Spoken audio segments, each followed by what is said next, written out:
tremendously expensive. Over in the corner there, you can see there's the ambulance there ready to take any wounded troops, which might not have been this far forward. Usually the troops are withdrawn in a half track wherever possible and then taken by ambulance further back.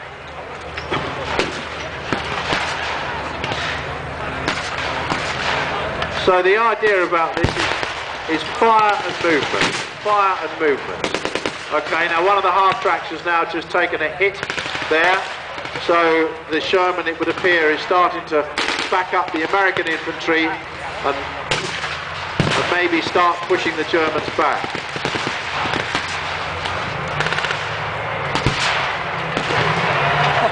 Obviously, on a film set, we would be able to spend a lot of time rehearsing this. In fact,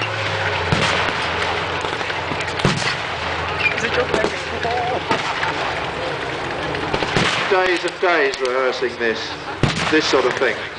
On Enemy at the Gates, I had a whole week to rehearse Russian extras for the big charge across the square. Now you see the amount of smoke that the Tiger was giving out there. In fact, the original Tiger was a petrol engine, which smoked just as badly as the diesel that's in that reproduction now.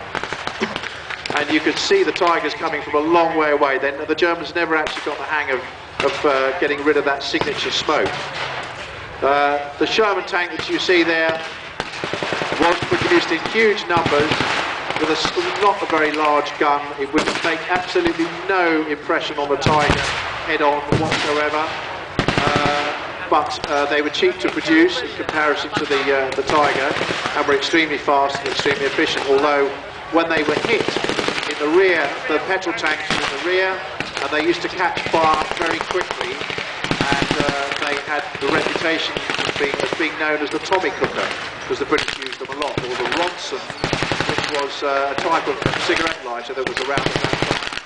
So the Americans are starting to move forward now. They've got their armoured cars giving support. The Sherman is giving support.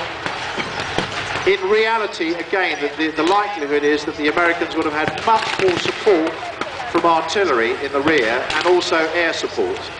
So there's a good chance that P-47s and Mustang P-51s and Typhoons would have been softening up the German troops whilst being attacked by the infantry. The Americans, by this time in the war, were getting extremely efficient in being able to lay down huge amounts of artillery fire. The Germans were, as much as anything, defeated in Normandy purely by numbers. There were so many troops being landed every day on the beaches to move inland, and colossal support.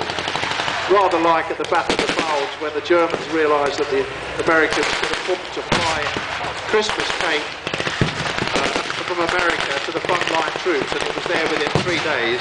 They kind of thought, well, maybe the game's up here now. And again, in Normandy here, you could see what would be happening with the sheer overwhelming weight of numbers carrying the day.